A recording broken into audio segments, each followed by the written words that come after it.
Oke, jadi apa sih? Next, nah di pertemuan 6 ini kita akan belajar tentang debt investment ya. Ini pentap baru ya, kayaknya rada-rada enak nih. Halo, kenalan yuk. Tuh kan tulisannya lebih bagus nggak sih? Pentap baru tuh tulisannya makin bagus. Nah, jadi debt investment ini kita akan ngomongin 5 malah ya. Konsep dasar nih paling kita ngomongin konsepnya ya, teorinya. Lain ini kalau bonds itu kan cuma satu ya, kalau di materi bonds ya. Ya udah bonds ya bonds gitu ya. Nah, bonds ya udah bonds. Kalau di debt investment itu ada 4, men. 1, 2, 3, 4 cabang-cabangnya. Ada amortized cost. Lah ini yang sebenarnya real ininya, real sudut pandang yang dibalik sebenarnya yang di sini yang pakai amortized cost gitu. Yang selama ini kita pelajari bonds itu ya pakai amortized cost gitu ya. Kalau FVOC with recycling ini juga aku baru tahu loh, kok ada with recycling. Kalau ada yang with berarti ada yang without gitu ya. Terus ada FVTPL yang trading sama FVTPL yang fair value option. Nah, ini kita ngomongin satu-satu ya. Ini detail banget nih. Termasuk juga karena emang tahun lalu rada beda. Nah, jadi ada beberapa yang aku kopas dari ini, aku modifikasi dari materi dosen gitu ya, dosen kalian gitu. Jadi rada sama sebenarnya PPT-nya. Nah, ini tuh sebenarnya kita ngomongin konsep nih ya. Jadi kan ada yang namanya instrumen utang. Nah, instrumen utang ini apa? Instrumen utang ya bonds gitu. Bonds yang udah kita pelajari di chapter 1. Nah, instrumen ekuitas ini apa? Ini saham yang kita pelajari di pertemuan 3 ya kan. Ini pertemuan 1 dan 2. Ini pertemuan 3 dan 4. Mulus banget pentap baru. Nah, jadi antara bonds dan saham ini kan kita ngomongin waktu pertemuan 1 sampai pertemuan 4 kan kita ngomongin dari sisi penerbit ya. Perusahaan sebagai penerbit bonds, perusahaan sebagai penerbit saham. Nah, sekarang kita ngomongin perusahaan yang beli. Nah, atau investornya. Kita memposisikan diri sebagai investor. Oke. Nah, kalau kita memposisikan diri sebagai investor, logikanya sebenarnya tinggal dibalik aja. Kalau misalkan waktu nerbitin itu ngakuin payable ya, maka investor ngakuin receivable, tinggal gitu aja ya. Kalau investor dulu penerbit itu ngakuin expense, berarti ketika kita posisinya sebagai investor, maka kita ngakuin revenue. Kan tinggal dibalik aja gitu. Kalau dulu nulisnya adalah bonds payable ya, dulunya adalah bonds payable. Ya jangan kamu tulis bond receivable, itu terlalu katro gitu ya. Jangan ditulis bond receivable. Namanya adalah debt investment gitu. Jadi nama akunnya bukan bonds receivable, bukan ya, tapi debt investment. Nah, jadi sebenarnya logikanya dibalik aja gitu ya. Kalau kita udah paham bonds yang chapter 1 sama chapter 2 ya, pertemuan 1 2, ya setidaknya ini kita bakalan lebih mudah memahami lah gitu ya. Nah, ini apa nih? Jadi sebelum kita sebelum kita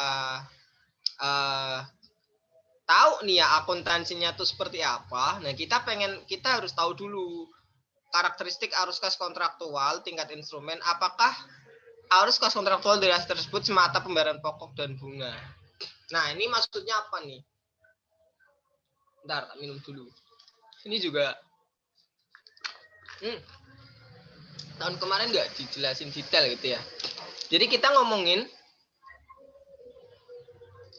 fungsi dari kenapa sih kita invest gitu. Kita pengen tahu gitu ya. Kita pengen tahu kenapa kita invest ya. Kenapa kita bisnis ini, kenapa kita membisniskan instrumen utang dan instrumen ekuitas kita. Dalam artian kenapa sih kita invest di bonds dan invest di saham gitu. Alasannya kenapa gitu kan. Nah, di sini kan apakah dia ada pembayaran pokok dan bunga? Nah, ini sebenarnya kalau ngomongin pokok dan bunga, ya ini relate-nya ke bonds gitu kan. Kalau saham kan kita nggak ada bunga-bungaan gitu ya. Nah, makanya instrumen ekuitas nih no. Ya. Ini no. Ya. Jadi arus kas kontraktual tuh dalam artian maksudnya ini kalau di Mankyu ya. Kalau di Mankyu tuh apa sih uang, jenis uang, bukan jenis uang, apa ya namanya, jenis, ya bisa dikatakan jenis uang ya, jenis uang yang seperti apa gitu. Kalau bonds kan ya jenis uangnya adalah pokok dan bunga. Kalau instrumen ekuitas kan ya capital gain kalau kamu jual gitu kan, dan dividen gitu kan. Nah di sini ngomonginnya apakah arus kas ini cuma pokok dan bunga. Nah kalau pokok dan bunga kan sebenarnya ngomongin bonds doang gitu kan. Saham nggak termasuk, makanya saham ini tidak gitu. Saham ini tidak. Derivatif itu apa ya? Derivatif instrumen-instrumen turunan lain lah gitu. Semisal emas ya kan, investasi emas, kripto mungkin ya. Kripto. Nah, kripto tuh ngukurnya gimana men akuntansinya? Pakai VOC, FVTPL atau amortized cost. Nah, itu keren banget nih kalau kripto masuk sini nih. Nah, kalau derivatif no ya, no. Nah bonds ini ada dua.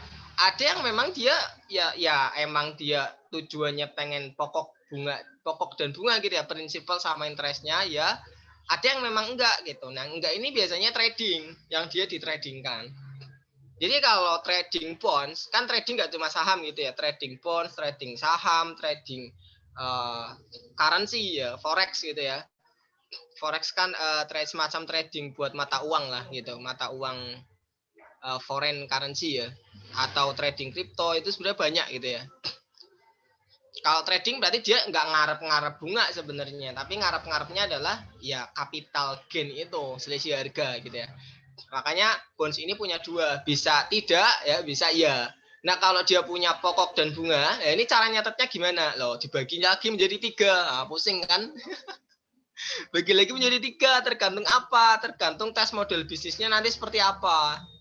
Nah, pertama, apakah tujuan model bisnisnya untuk memiliki aset dalam rangka mendapatkan arus kas kontraktual atau bahasa singkatnya tuh held for collection? Ya udah, kita beli bonds tujuannya ya cuma buat megang doang, held for collection sampai jatuh tempo. Artinya kita pengen mendapatkan arus kas kontraktual. Kontraktual yang dimaksud adalah bunga. Ya kita pengen dapat bunga tiap bulan, tiap tahun gitu loh maksudnya. Nah, jadi HFC dia, head for collection. Nah, terus apakah tujuan model bisnisnya untuk mendapatkan arus kas kontraktual dan menjual aset keuangan? Ya ini yang HFCS nanti. Dalam artian ya kita sebenarnya megang, kita niat-niat awalnya adalah megang sampai jatuh tempo, held for collection, ya udah gitu aja. Tapi suatu saat ketika dibutuhkan ya ada kalanya dijual. Ya berarti dia masuk ke HFCS gitu ya. Nah atau tidak termasuk nomor 1 dan nomor 2. Ini bisa kategorikan sebagai trading juga gitu ya nanti. Trading. Nah, gitu ya. Nah, terus di sini ada memenuhi persyaratan untuk menggunakan fair value option gitu ya. Nah, di chapter 1 kan yang bonds itu kan ada yang namanya fair value option ya. Di investasi juga sama. Kalau ada bonds pakai fair value option ya. Kalau memenuhi ya dia akan selisih harga fair value-nya akan diakui ke laba rugi. FVTBL itu fair value through profit or loss ya. Dalam artian diakui di income statement. Gitu ya. Nah, tapi kalau nggak memenuhi ya udah bablas aja, nggak ada urusan. HFC ya defaultnya adalah amortized cost, HFCS defaultnya adalah FVOC with recycling. Nah, with recycling dan no recycling. Ini bedanya apa nih recycling sama no gitu ya?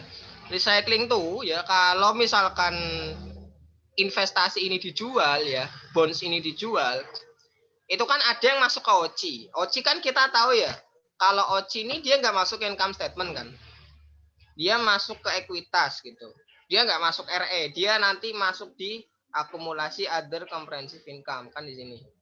Nah, kalau di AFCS ketika ada penjualan aset maka AOCI-nya akan direklasifikasi ya direklasifikasi ke income statement. Nah, ke income statement. Jadi nanti akan mempengaruhi income statement perusahaan. Tapi kalau no recycling, ya dia nggak akan mempengaruhi. Dia namanya juga no recycling gitu ya. Dia tidak akan mempengaruhi income statement. Ini enggak. Ketika dijual ya kita ngomongin kalau ketika investasinya dijual. Ketika nggak dijual ya nggak ada urusan mau recycling mau no recycling. Itu kan kasus yang terjadi ketika investasinya dijual. Nah, ini kita ngomongin bonds. Nah, ini yang akan kita ngomongin di chapter 6. Nah, di pertemuan 7 kita akan ngomongin saham. Itu nanti, ya. Saham menurutku lebih simpel ketimbang bonds gitu ya. Untuk diperjualbelikan trading atau yang non trading. Udah paling itu doang. Dua itu doang. Itu sih. Nah, kalau ini kita ngomongin ini ya. Nah, sini berarti. Kita lagi ngomongin ini. Nah, sampai sini dulu. Yang tanyain nggak? Pusing nggak? Jadi gitu ya.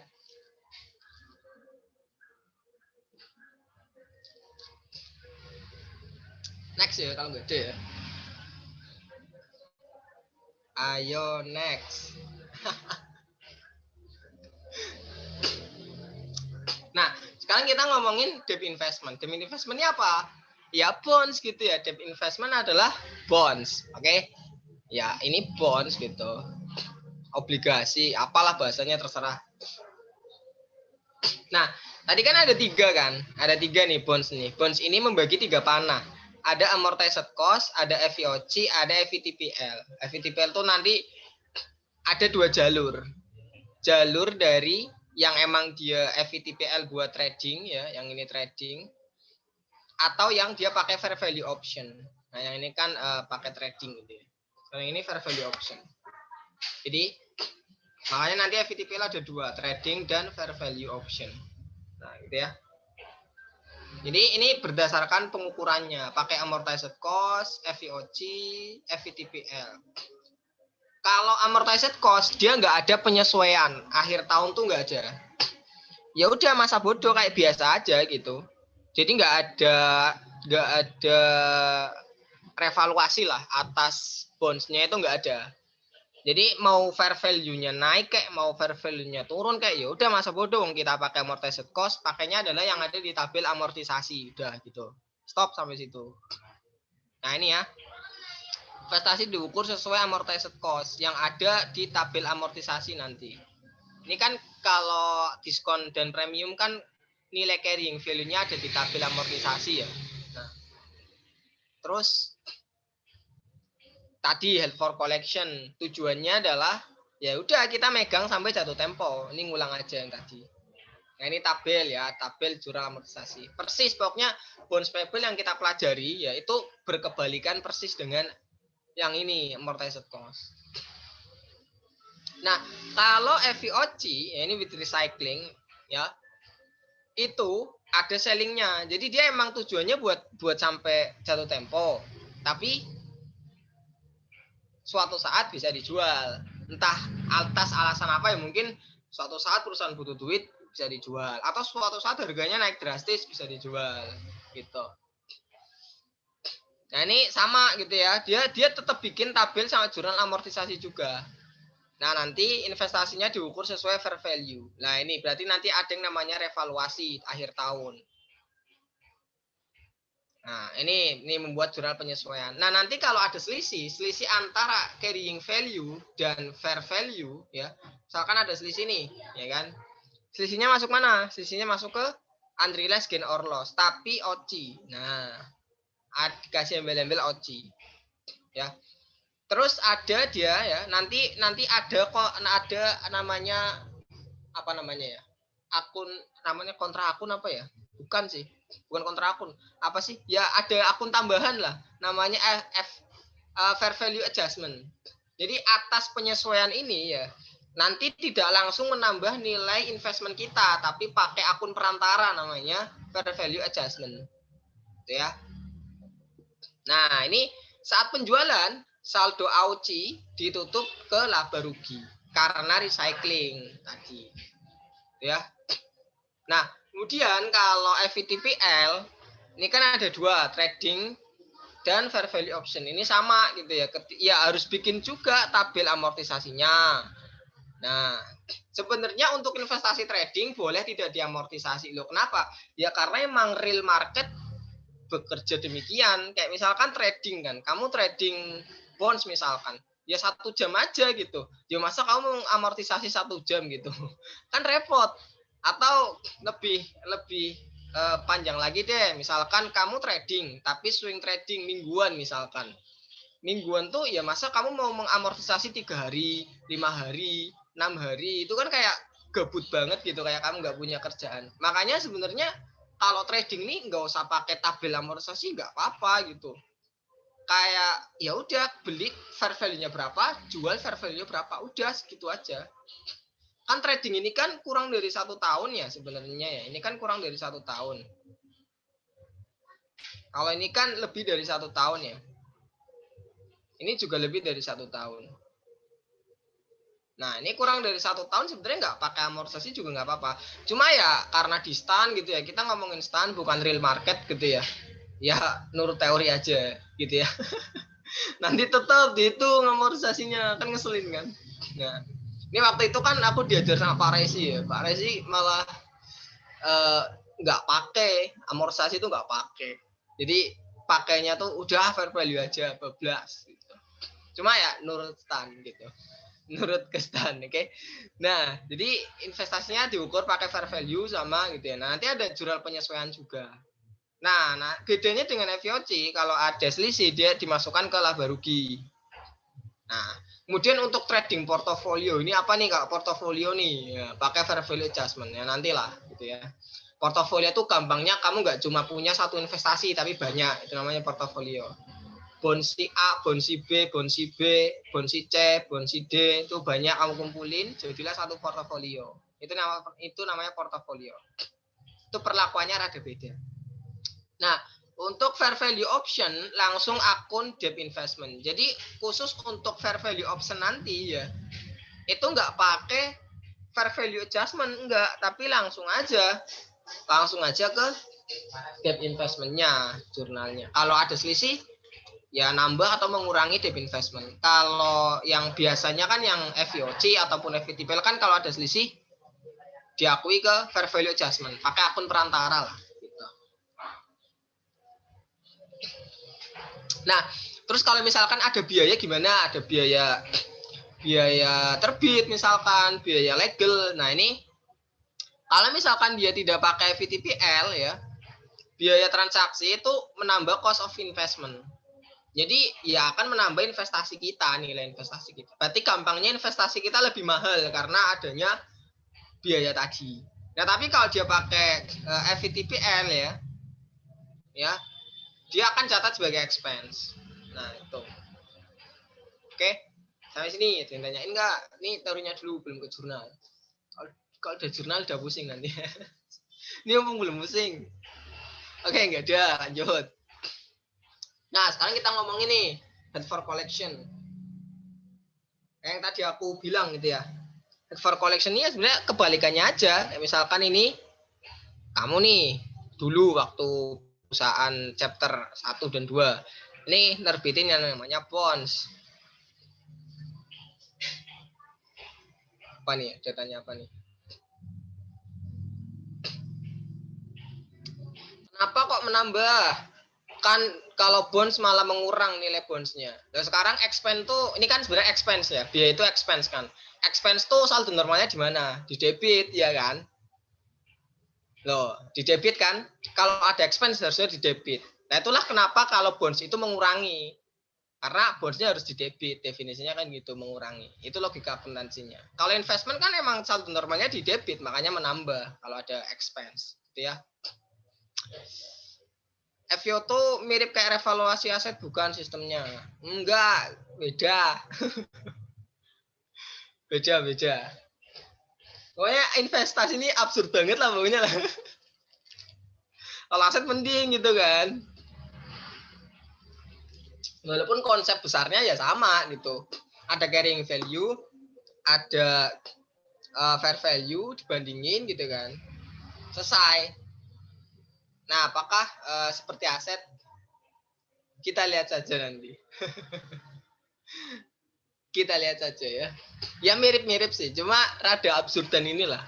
Absurdnya di mana nanti kamu tahu sendiri. Berarti kalau trading 15 hari tetap pakai amortisasi Kak, dikali 15 per 360. Nah, itu sebenarnya ya sebenarnya gabut gitu loh. Manusia gabut gitu. Ya ngapain kita ngitung 15 hari per 360? Enggak usah gitu. Enggak usah. Ya kalau yang trading tuh sebenarnya ya ini kita ngomongin real market ya, real market bekerja. Kalau trading ya udah masa bodoh. Cost-nya berapa, belinya, ketika ngejual berapa, selisihnya itu menjadi gain atau loss-nya. Nggak usah ngurusin expense dari interest expense-nya berapa, ya kan, amortisasinya berapa, ruwet gitu ya. Jadi lebih kepada kan kita di conceptual framework ada hambatan namanya cost gitu ya. Nah, ini yang salah satu menghindari cost tadi. Ya. 15 hari dihitung 360 per 360. Loh kalau misalkan satu hari gimana? 1 per 360. Loh kalau misalkan kita tradingnya cuma 1 jam gimana? Berarti 1 per 24 ya, 24 jam dibagi 360 misalkan gitu ya. Kan nggak mungkin gitu ya. Jadi kita logikanya menyamaratakan trading lah. Kan trading ini kurang dari 1 tahun. Ya nggak fair lah ketika misalkan 1 jam kita nggak ngamortisasi, tapi ketika 3 bulan kita ngamortisasi. Itu tidak konsisten namanya. Makanya best ininya ya, best praktisnya adalah sebenarnya nggak usah amortisasi kalau trading. Gitu sih. Berarti kalau investment ini kita sebagai investor, iya investor. Oke, lanjut ya. Ini perusahaan penerbit nih, bos nerbitin bonds kan jual kan. Definisinya kalau nerbitin dia yang jual. Bonds ini dibeli oleh perusahaan atau perseorangan. Nah, atau perusahaan atau perseorangan gitu ya. Nah, disinilah posisi kita nih. Ini adalah investor. Ini ya, kita di sini nih, investor. Nah, untuk amortized cost ya udah dibalik aja gitu. Kayak konsepnya tuh persis kayak bonds payable, dibalik sudut pandangnya aja. Jadi kalau misalkan waktu bonds payable kita nulisnya bonds payable, ketika chapter ini kita nulisnya debt investment. Bonds payable kan selalu normalnya di kredit, debt investment berarti sekarang di debit gitu. Terus sudut pandang lain interest expense, ya ganti interest revenue. Kan gampangnya gini, perusahaan penjual atau penerbit ngeluarin expense, ya kan? Untuk bayar siapa? Untuk bayar investor. Investor menerimanya sebagai revenue.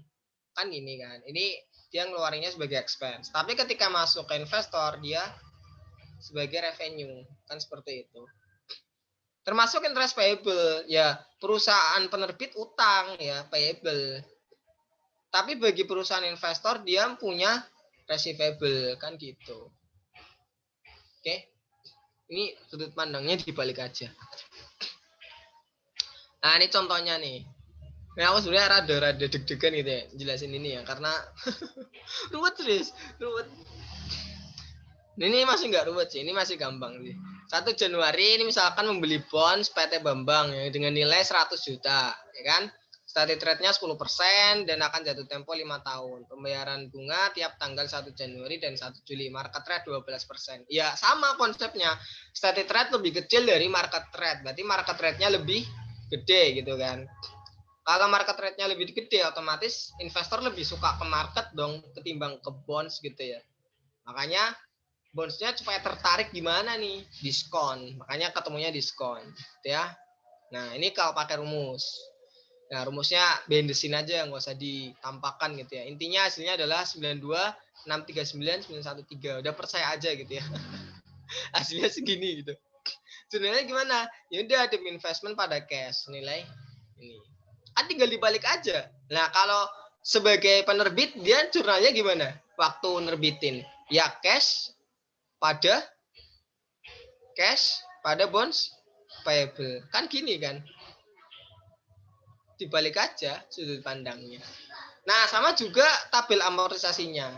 Nah, ini kan kalau di bonds payable ini namanya cash payment atau interest payment. Ini adalah interest receive atau cash receive.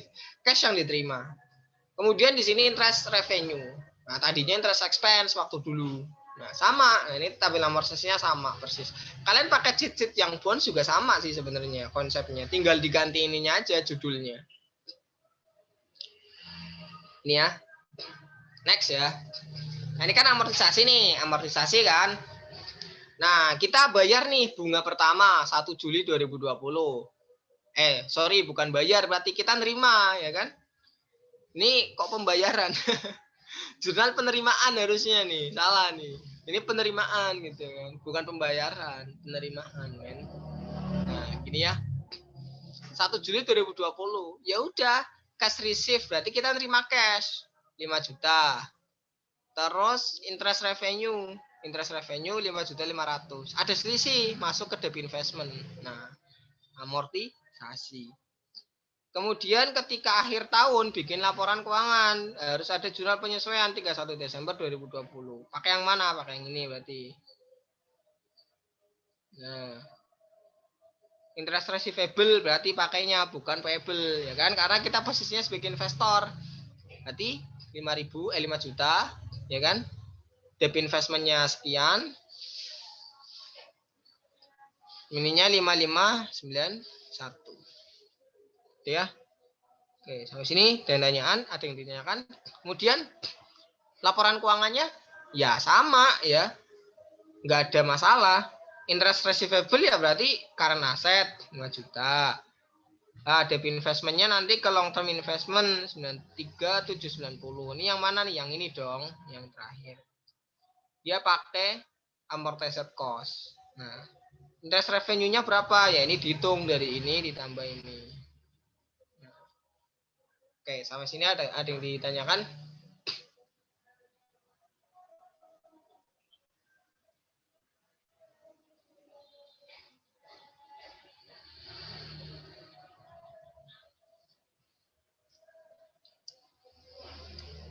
Ditanyakan nggak?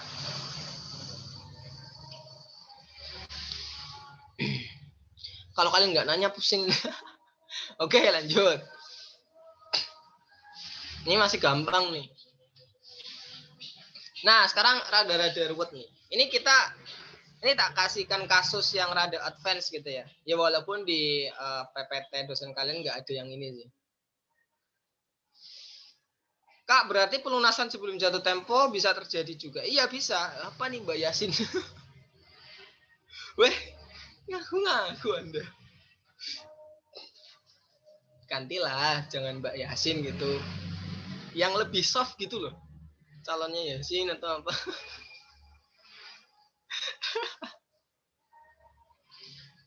Yang rada soft gitu ya. Kalau Mbak tuh, ya aku nggak punya Mbak, aku anak pertama gitu. Nah, bisa aja terjadi. Atau yang lebih advance lagi ya, kita sebagai investor jualnya ngejual investasi kita bukan ke perusahaan penerbit tapi ke orang lain lagi, ke pihak ketiga. Nah, gitu ya. Mbak Yasin Sof, ya pinter Anda. Pinter. Next ya. Nah, ini contoh nih.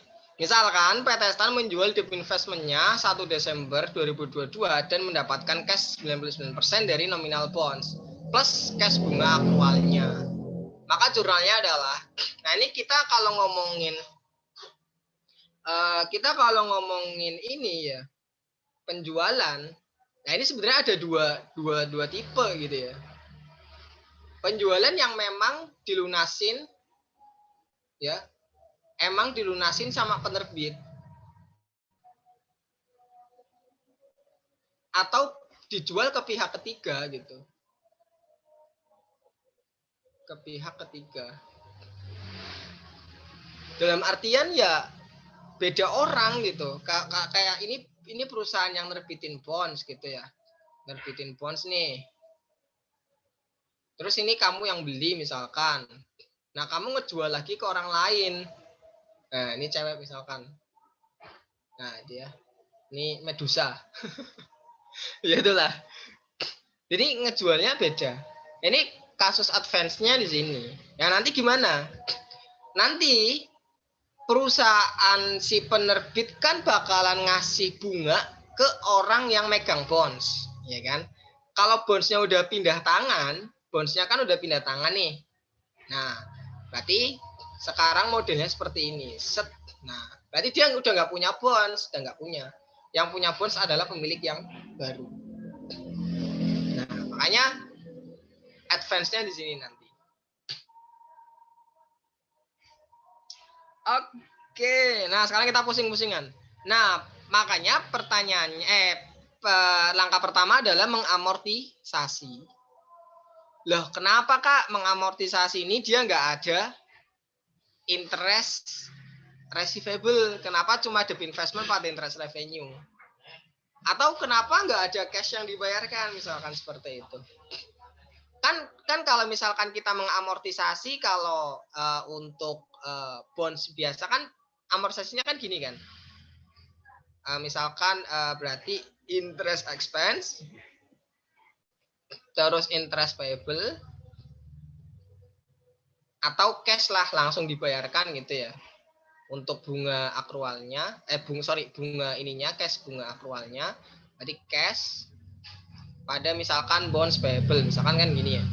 Ini kalau misalkan posisinya sebagai perusahaan penerbit. Loh, kenapa ini nggak ada cashnya? Ya karena gini, konsepnya gini. Karena yang bayarin cash itu bukan si perusahaan penerbit, tapi si pihak ketiga ini. Dia nalangin bunga yang akan diterima oleh perusahaan. Gampangnya gini loh, gampangnya gini. Loh, nah, misalkan 6 bulan gitu ya. Bunganya itu 6 bulan. Nah, ketika dijual ke pihak ketiga itu dia masih ada 4 bulan. Dia punya hak 4 bulan. Berarti ketika diserahkan ke pihak ketiga, misalkan ini si A, ini si B, ketika si A menjual ke si B kan berarti punya hak 2 bulan, gitu kan. Maka konsepnya adalah si B ini harus bayar ke si A bunganya senilai 4 bulan.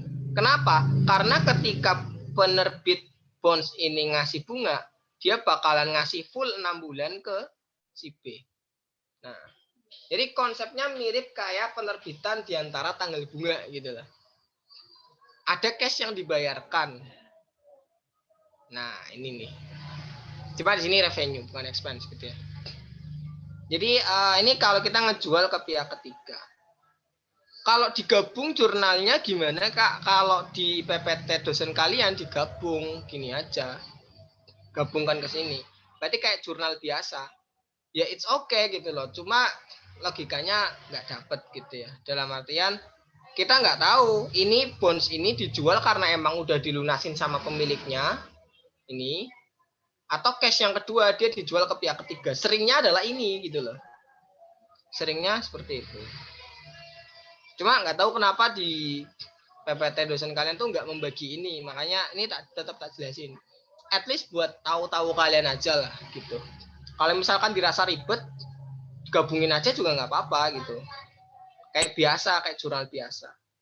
Berarti ini kan 1 Desember 2022 kan ya dilunasinya kan ya. Kita lihat ke tabel 1 Desember 2022. Berarti pakai yang mana? Pakai yang ini nih. Baris yang ini kan. Nah,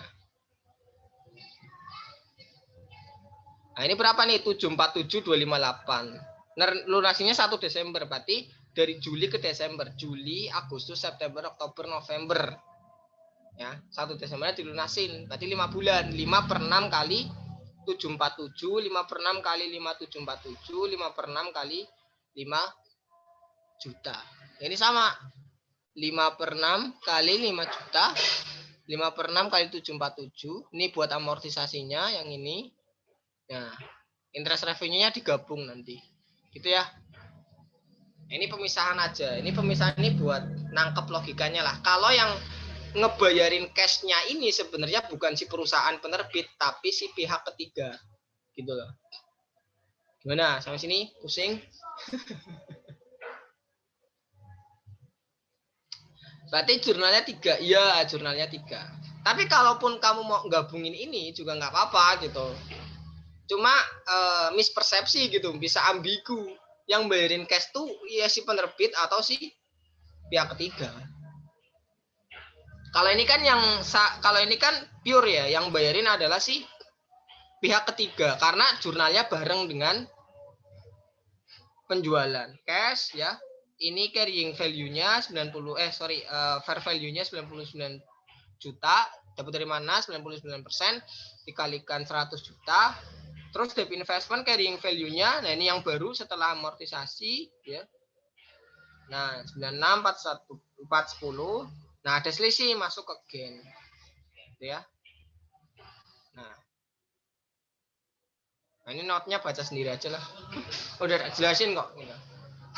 Kurang lebih adalah kalimat yang tak jelasin tadi. Oke, sampai sini ada yang tanyakan? Nggak apa-apa loh ya, digabung nggak apa-apa loh ya, aku nggak ngelarang. Cuma pengen ngasih tahu. 100 juta dari mana? Itu dari soal ya Allah. Ngawur Anda. Ini soalnya kan 100 juta. Membeli bond 100 juta nominalnya. Ngawur. Oke ya.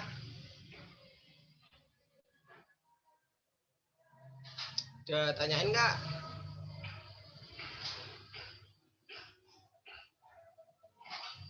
Lanjut ya.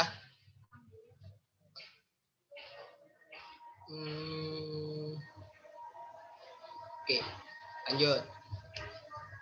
Nah, sekarang kita ke head for selling, HFCS intinya lah. Head for collection or selling atau end selling lah itulah. Nah, itu ya. FVOC ya, bahasanya adalah FVOC, fair value other comprehensive income. Berarti nanti dia tidak diakui di income statement ya. Nah, ini dia melakukan yang namanya revaluasi. Nah, revaluasi ini maksudnya dia membandingkan antara carrying value dengan fair value. Nah, dibandingkan tuh lebih besar mana. Nah, nanti kan ada selisih kan. Kalau ada selisih nanti dimasukkan ke unrealized holding gain or loss OC. Nah, ya. Pengukuran menggunakan amortized cost, namun perlu disesuaikan dengan fair value di tiap tanggal pelaporan keuangan. Jadi tetap kita bikin amortisasi, kita bikin kita bikin revenue gitu kan. Ya sama, pokoknya sama kayak bonds yang ini sebelumnya. Nah, yang membedakan adalah di akhir tahun ya, di 31 Desember nanti, dia bikin yang namanya revaluasi tadi. Nah, menyesuaikan carrying value ke nilai fair value-nya berapa. Karena apa? Karena fair value inilah yang akan disajikan di laporan keuangan. Jadi yang disajikan bukan yang ini, tapi yang fair value. Sajikannya di sini. Wah, oke ya. Kok bahasa sih? Unrealized gain or loss yang dihasilkan akibat penyesuaian dilaporkan dalam other comprehensive income, komponen equity, bukan dalam income statement. Nah, ini ya. Berarti nanti ditutupnya bukan ke RE ya. Kalau RE kan sebenarnya kan dari income statement ya. Nah, kalau equity ya OC nanti ditutupnya ke AUC. Ini teorinya. Ilustrasinya nih. Ini mix ya antara apa yang aku bikin sama aku kopas di BPT. Tak otak-atik lah. Nah, karena di otak-atik gitu ya, nggak sempet ngerubah dolar, tahu-tahu sini jadi rupiah. Ini salah ya. Anggap aja di sini rupiah gitu ya. Sini rupiah. Sini rupiah lah. Sempet ku ubah. Ini kalau di AKL fatal banget nih kalau gini. Kalau di AKL ini dolar, ini rupiah fatal. Next ya. Pada 1 Januari, PT Gold membeli obligasi. Nilai parnya tuh 100.000. Ya kan, ini parnya nih, jangan tanya ya 100.000 dapat dari mana. 10%. 10% ini bunga kontraknya. Nah, ini seharga, ini nilai terbitnya. Nah, ini kebetulan dikasih tahu, langsung jurang aja. Nah, toh kebetulan kalaupun kita pakai rumus, hasilnya sama gitu ya, 103,956.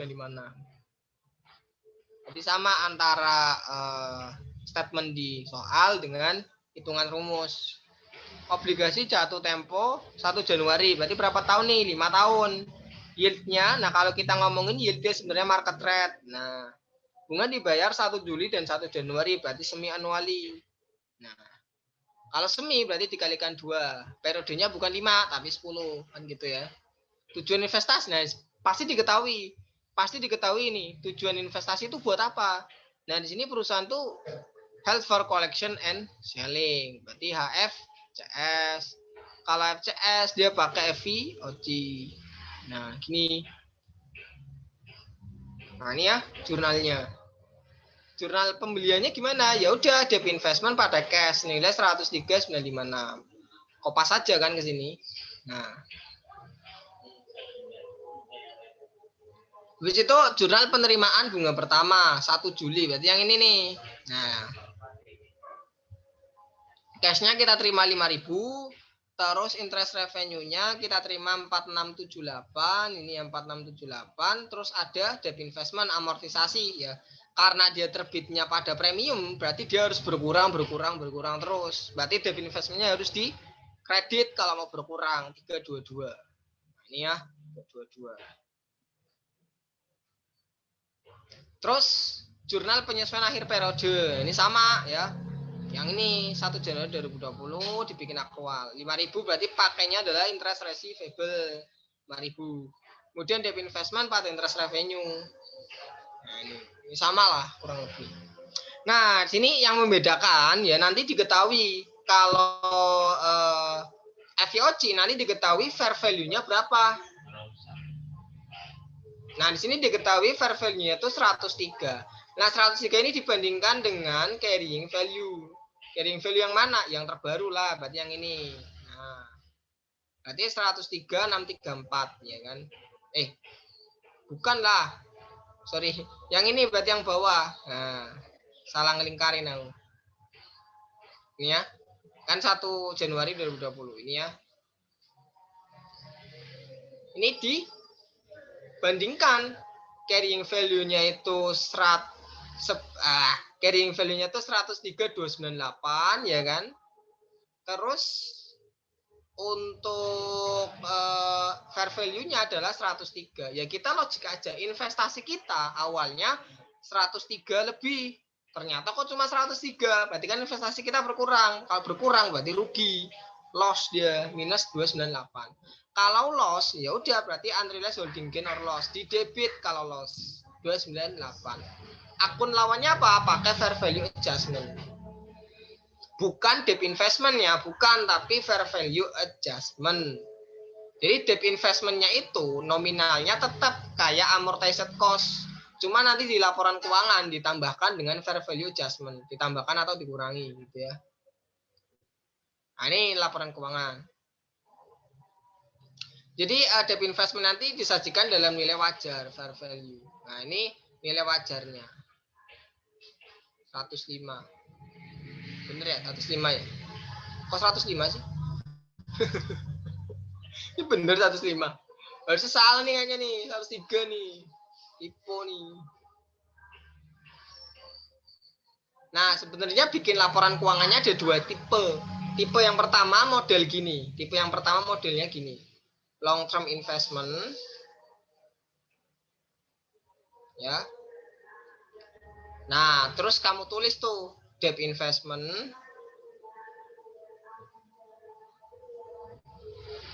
at cost, at amortized cost. Tulis. Itu senilai berapa? Nah, ini dicatat nih, senilai berdasarkan nilai amortisasinya. Ya ini 103.298. 103.298. Ini tipe yang pertama ya, ini tipe yang pertama. Nah, aku lagi niat nulis nih konten baru itu. Debt investment.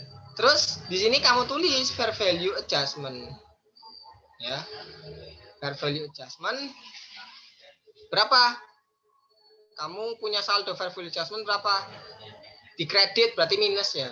Nah, nanti minus 298. Sehingga nanti debt investment ya at fair value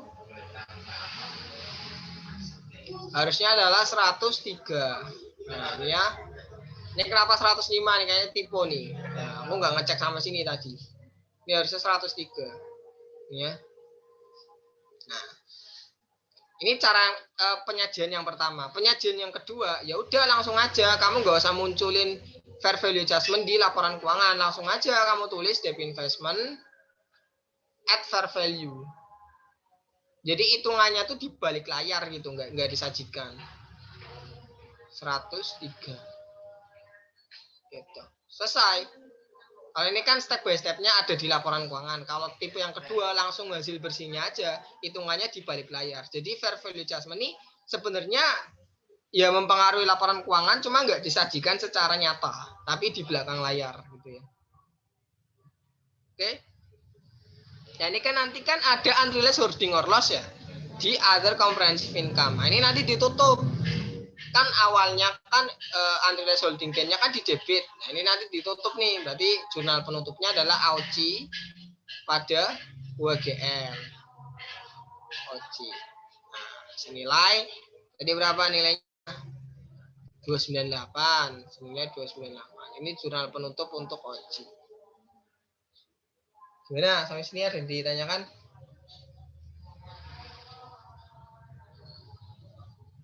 Sing ya.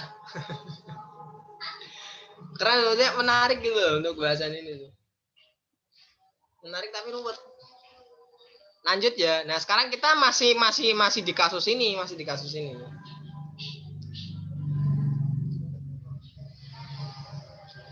Jurnal penyesuaian sama penutup boleh ditulis paket ya. Terserah mau dipaketin satu paket nggak apa-apa.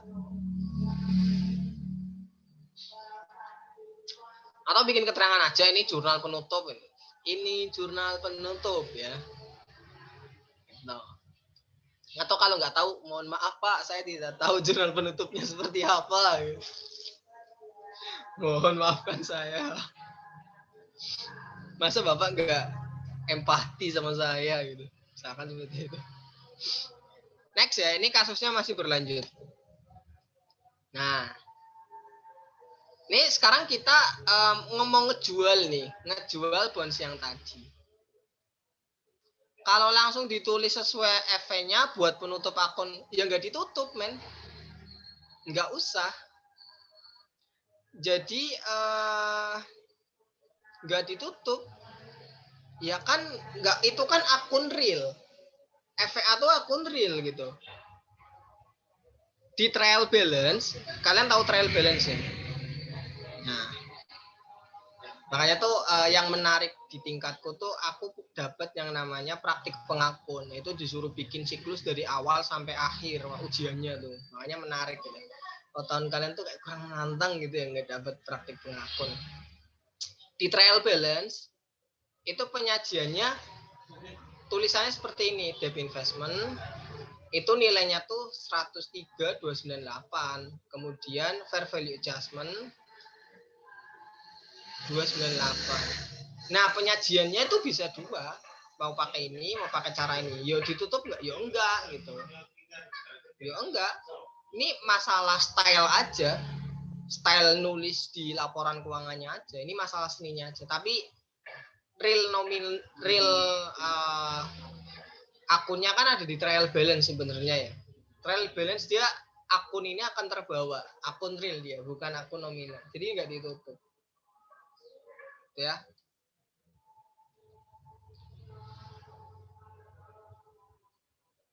Apa nih? Ada kamera. Antu apa? Antu apa? Lambaikan mungkin ya, nggak apa-apa.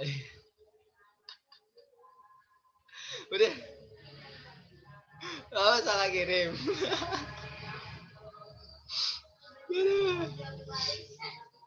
Next ya. Nah, ini kita penjualan nih. Sekarang kita ngejual bonds yang tadi kita beli. Ya. Ngejualnya ini ada dua kasus. Misalkan kasus yang pertama harga jual sama dengan nilai wajar. Jadi nggak ada gain atau loss gitu. Kalau untuk kasus yang kedua itu ada gain atau loss ini nanti. gain loss di sini gain loss penjualan ya, bukan unrealized ya. Nah, sekarang kita ke kasus yang pertama dulu. Baca nih soalnya nih. Ini soalnya PPT yang dipakai dosen kalian juga. Aku pusing kalau bikin awal gitu ya. Ngetik-ngetiknya gimana gitu. Udahlah tak kopas aja. Nah ini nih. PT Gold menjual DP Investment pada 1 September 2021. Nah, 1 September 2021. Berarti kan mindset pertama kamu ya, kalau ada penjualan, kamu harus bikin amortisasi dulu. Itu pasti. Sama kayak kamu jual aset, kamu harus berpikiran sebelum menjual aset, saya harus mendepresiasi sampai tanggal penjualan. Sama kayak bonds, sebelum saya menjual bonds, saya harus mengamortisasi sampai tanggal penjualan. Gitu. Ini amortisasi 1 September. Berarti pakai tabel yang mana? Berarti kan tak pakai tabel yang ini ya. Nah, yang aku kasih warna oranye nih. Gitu ya. Lengket banget sih. Bentar. Oke, lanjut. Nah, ini aku kasih warna oranye. Sebelum membuat surat penjualan, hal pertama yang dilakukan adalah menghitung carrying value. Ini dimaksud mengamortisasi dulu tadi ya.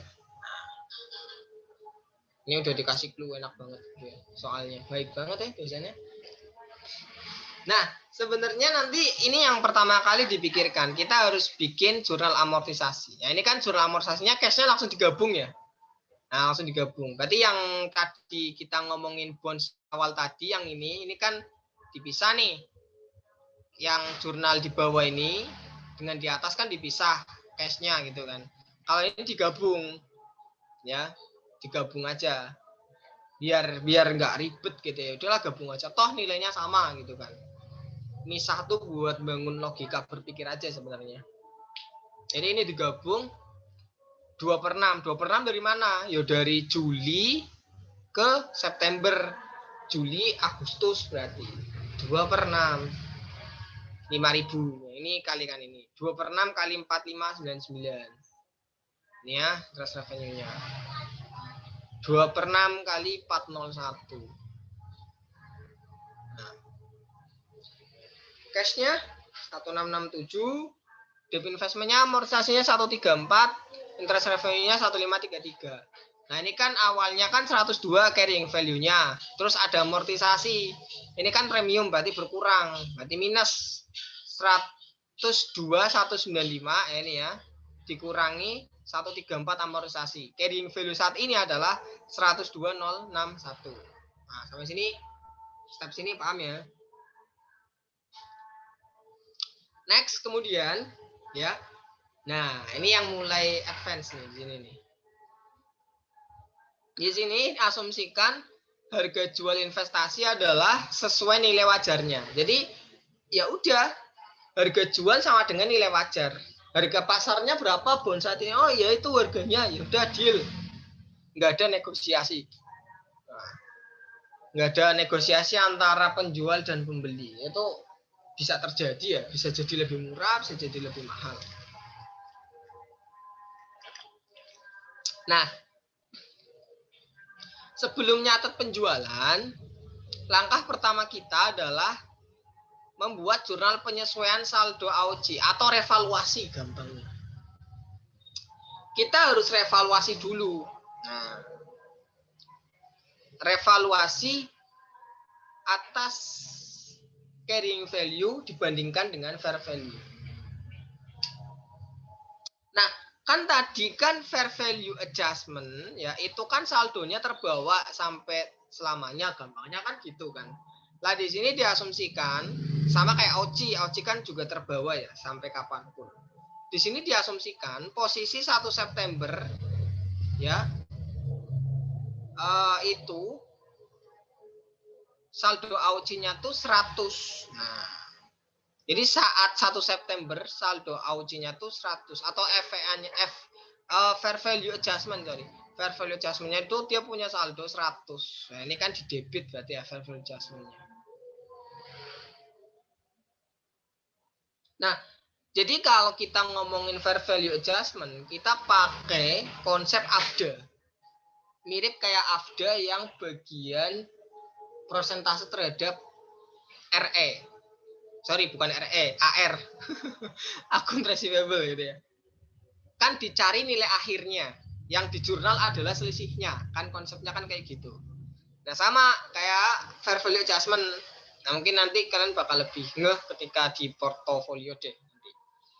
Intinya adalah yang di jurnal nanti selisihnya, gitu ya. Nah, jadi saldo awalnya misalkan FVA itu 100 gitu ya. Terus saldo awal FVA berarti ini saldo kapan nih? Saldo 1 Januari 2021. Saldo awal tahun berarti. Kan penyesuaiannya 1 tahun sekali gitu ya, FVA ya. Penyesuaiannya 1 tahun sekali.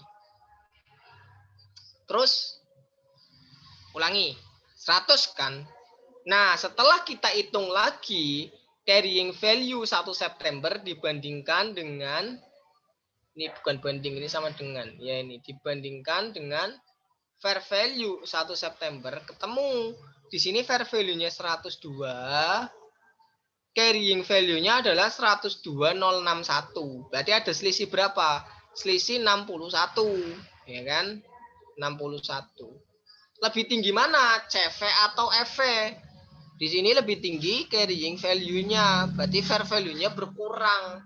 Kalau berkurang berarti rugi, loss. Iya kan? Nah, berarti posisi 61 ini bukan yang di jurnal, men. Tapi 61 ini menjadi saldo akhir. Nah, jadi 61 ini dia akan menjadi saldo akhir di sini. Ada 100 saldo awal. Supaya jadi 61 diapain? Ya harus dikurangi 39. Angka inilah yang di jurnal. Jadi konsep FVA ini mirip-mirip kayak AFDA. Mirip kayak AFDA. Jadi dicari saldo akhirnya, selisihnya yang kita jurnal. Nah, inilah yang kita jurnal. Berarti loss kan dia. Harus dikurangi loss berarti unrealized holding gain or loss pada fair value adjustment senilai 39. Nah, itu untuk revaluasinya. Gimana Kak, kok 39 ya? Kamu udah capek sih, jadi pusing. 39 tuh dapat dari mana? Ini 100 nih asumsikan saldo awal tahun ya, FVA. Jadi saldo dari sebelum-sebelumnya lah, gitu ya. Nah, terus kita bandingkan carrying value dibandingkan dengan fair value tahun penjualan. Sorry, tanggal penjualan gitu maksudnya. Tanggal penjualannya berapa? Carrying value-nya 102.061. Ya kan? Fair value-nya berapa? 102. Kita revaluasi dulu. Lebih tinggi mana? Lebih tinggi carrying value. Kalau lebih tinggi carrying value, berarti kan logikanya investasi kita berkurang. Berarti kita loss, rugi, karena invest kita berkurang. Nah, selisihnya berapa antara carrying value dengan fair value? Selisihnya adalah 61. 61 ini menjadi saldo akhir gitu, menjadi saldo akhir. Nah, ini kalau aku bikin di account saldo awalnya awal tahun 1 Januari itu 100, kemudian saldo akhirnya harus 61. Ya kan? Nah, terus diapain supaya jadi 61? Harus dikurangin. Dikurangin berapa? Dikurangin 39. Gitu. Nah, ini ya. Nah, ini saldo awal, asumsinya ini diketahui di soal. Atau kamu ngitung sendiri, misal ini kan kebetulan kan jualnya kan lompat ya. Tahunnya tuh lompat lumayan jauh ya. Nah, melewati 1 tahun lah. Nah, jadi anggap aja terjadi, kita nggak tahu gitu ya. Revaluasi di tahun sebelumnya. Tapi endingnya aja 100, ini diketahui di soal. Nah, saldo akhir yang terbaru adalah 61. Yang di jurnal berapa? 39. Harus loss, dia harus dikurangi. Loss fair value adjustment. Gitu ya. Saldo normal FVA ya, itu bisa dua-duanya, bisa debit, bisa kredit. Kalau AOC itu kredit. AOC kredit dong, dan dia equity. Kalau FVA ya normalnya sih biasanya sih debit, tapi bisa kredit juga. Kan kalau investasi merugi terus, ya FVA-nya kredit terus. Gitu ya. Nah, kemudian sama ya, ini di sisi lain misalnya kita bikin T-account dari AOCI. AOCI awalnya 100, AOCI kan saldo normalnya di kredit 100. Terus ada penutup. Nah, ini nanti ditutup gitu ya. Jurnal ini, unrealized holding gain ini nanti ditutup. Yang ditutup bukan fair value adjustment-nya, tapi UHGL-nya. UHGL AOCI di kredit, debitnya AOCI 39. Berarti di debit. Nah, 39. Sehingga posisinya adalah 61. Ini sama dia pembandingnya seperti ini. Pembandingnya. Gitu ya. Dengan jurnal di atas, saldo AOCI ya, per 1 September adalah 61. Lihat perhitungan. Ya, ini perhitungannya dari sini sebenarnya. Carrying value dibandingkan dengan fair value-nya.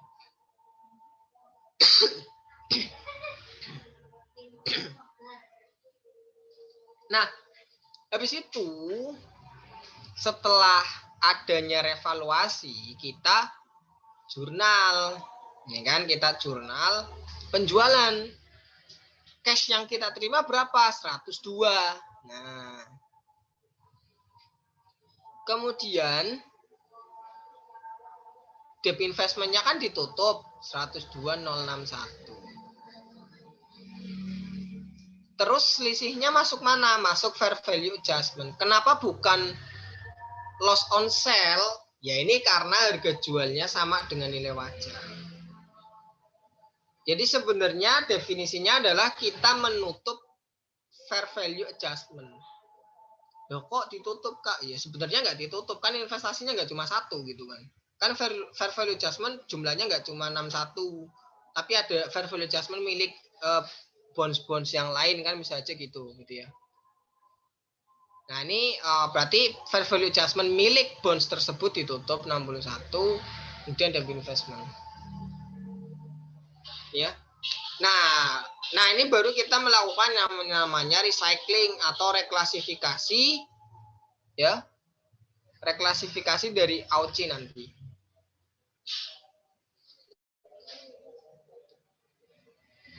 Ya itu nanti pertanyaannya tak jawab nanti ya, ini yang ada yang tanya nih. Kemarin dosenku ada jelasin yang plus accrued interest sama yang belum termasuk bunga, itu nanti deh di terakhir aja ya. Kita fokus ke ini dulu. Kalau ini kan plus accrued interest ya kan, maksudnya tuh 102 ini ya tidak termasuk accrual interest, gampangnya.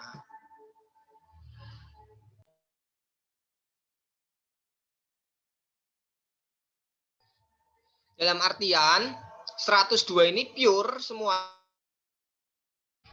atau buat ngebayarin bonds gitu, penjual.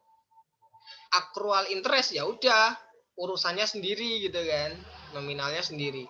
Tapi kalau misalkan 102 itu udah include dengan accrued interest, berarti khusus untuk jurnal penjualan 102 ini harus dikurangi dulu accrual interestnya berapa. Misalkan accrual interestnya 2, berarti 100 juta itu kamu dibayarnya gitu ya. Nggak jadi di terakhir udah tak jelasin. Nah sekarang kita ke recycling. Recycling tuh simpelnya, gampangnya gini. Recycling itu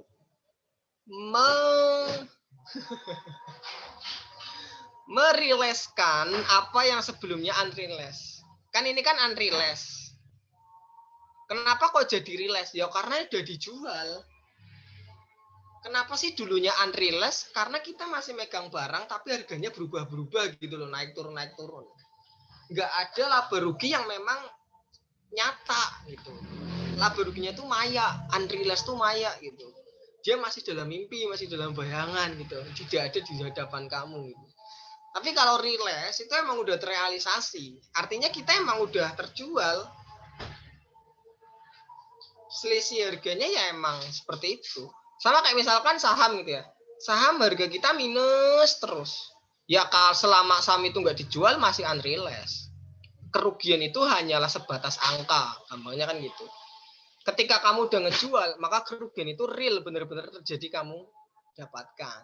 Nah, ini makanya ketika ini udah dijual, dia kena yang namanya realize holding. Jadi udah realize, yang dulunya unrealized sekarang direalizekan. Gitu ya. Nah, simpelnya ini sebenarnya jurnal ini bisa dihilangin nih. Unrealized holding gain or loss-nya bisa dihilangin. Kalian cukup ngejurnal realized holding gain or loss pada AUCI. Gitu aja.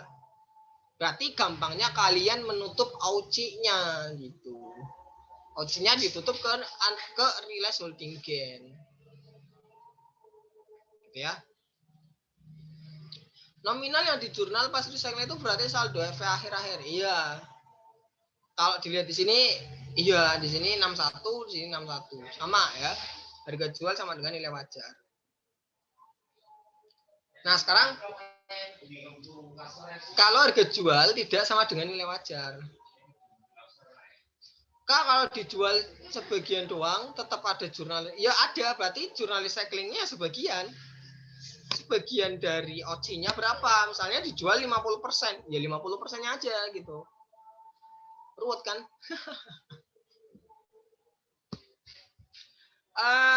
Maaf, nanya tadi kan dengan 102 plus accrued interest. Jurnal accrued interestnya yang mana? Ya nggak diketahui. Maksudnya nggak di jurnal. Karena anggapannya kamu udah ngejurnal. Gitu ya. Jadi di sini asumsinya kamu udah menjurnal bunga.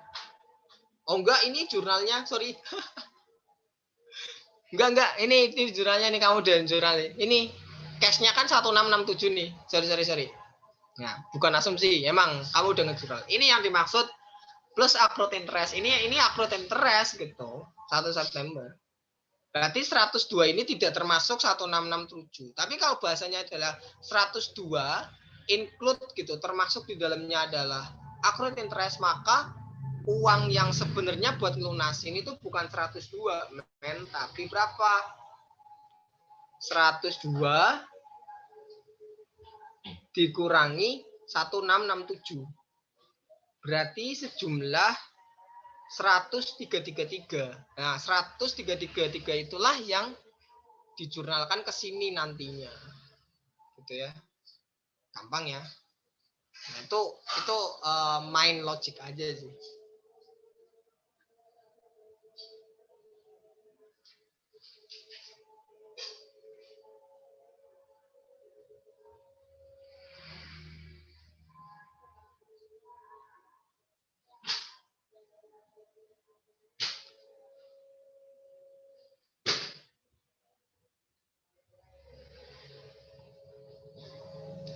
Next ya.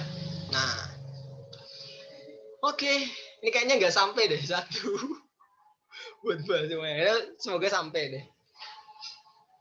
Ada yang ditanyain lagi nggak?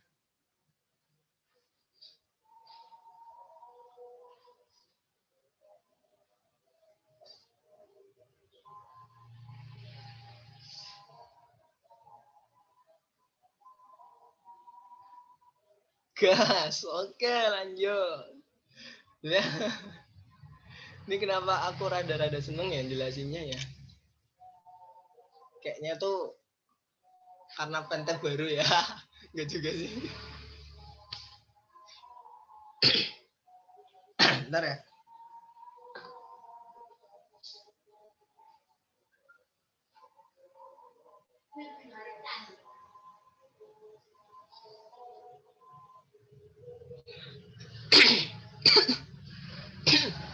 Aku minum es kok. Nyangkul di tenggorokan gitu ya. Next ya. Nah ini kalau asumsi yang kedua. Ini kasus yang kedua lah. Ketika harga jualnya tuh tidak sama dengan nilai wajar. Jadi nilai wajarnya tuh di sini diketahui 102, ya kan? Terus adapun harga penjualan sesuai negosiasi. Jadi kita kan ada nilai wajarnya nih, terus nego. Wah, janganlah 102 tambahin $1.000 lah buat parkir gitu ya misalkan gitu. Yaudah deh nggak apa-apa. Nah di sini diketahui di luar pembayaran bunga, dalam artian 103 ini nggak termasuk bunga gitu loh. 103 ini nggak termasuk bunga. Tapi ya pure buat lunasin atau buat buat uang yang diterima pembayaran itu gitu. Nah ini kan lanjutin aja sebenarnya ya. Sebenarnya awalnya sama kita ngejurnal ini dulu 1 September ini dulu. Kita tetap ngejurnal ya. Walaupun di sini nggak ada jurnalnya. Ini sini kan sebelum mencatat jurnal penjualan. Nah ini kita bikin revaluasi juga.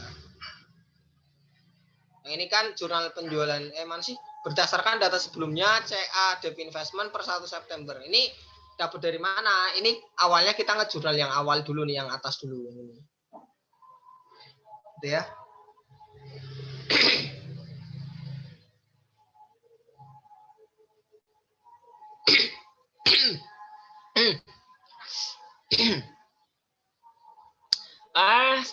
Mana tadi? Ya, ini ya.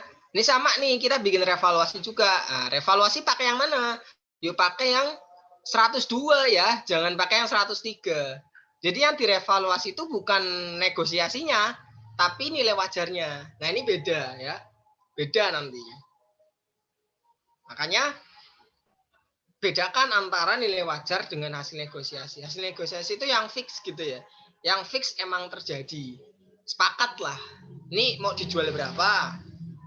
Negonya berapa? Oh iya, oke, 103. Tapi nilai wajar bondsmu 102. Ya buat revaluasi itu diukurnya ke nilai wajar. Makanya kan sama kan? 39 nanti yang di jurnal. Ini jurnalnya sama. Unrealized holding gain, fair value adjustment, 39, 39, 39, 39. Nah, ini ditutup ya, jurnal penutup nih. Nah, yang beda nanti di sininya nih. Di sini yang beda. Yang membedakan nanti di sini. Cash yang diterima kan bukan 102, tapi 103. Lebih tinggi dari nilai wajar. Karena lebih tinggi dari nilai wajar, dia ada gain 1000. Nah, selesai kan? Gampang kan? Nanti ininya sama, recyclingnya sama. Sama persis kayak yang tadi. Oke?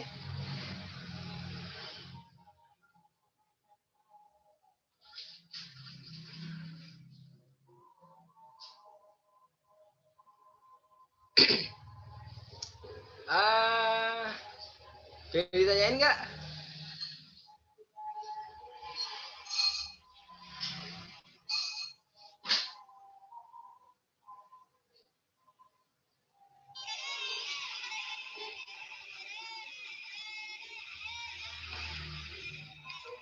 Berarti kalau misal harga jualnya 101, tapi harga wajarnya 102, tetap yang dikurangi, ya untuk revaluasi dia pakai 102. Berarti nanti ada loss kalau misalkan 101 gitu kan. Loh kok nggak gerak?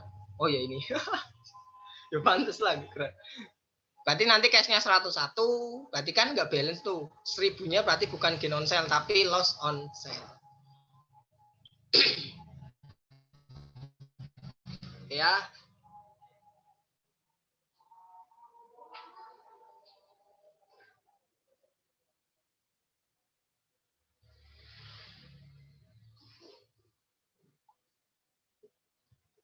Nah, sampai sini dan tanyain dulu. Lanjut. Kalian lanjutnya nih, lanjut emang paham atau pusing? Pengen cepet selesai gitu.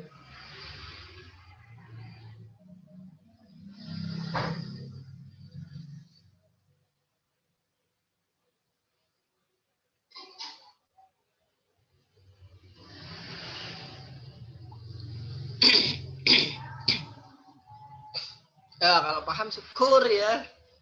Berarti saya ada. Bentar ya, tak minum air putih dulu ya.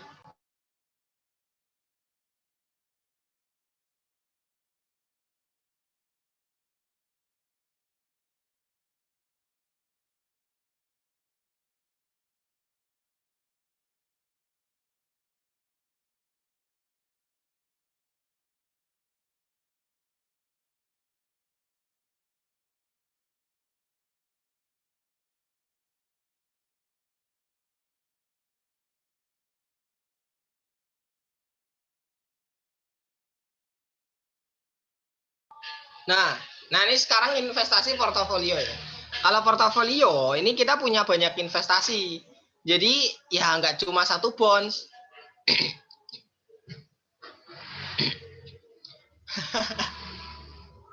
Apa nih? Udah dapat materi ini pas minggu kemarin, pas minggu ini, tapi masih bingung-bingung. Sekarang bingung nggak? Kalau sekarang bingung, mending tidur aja udah.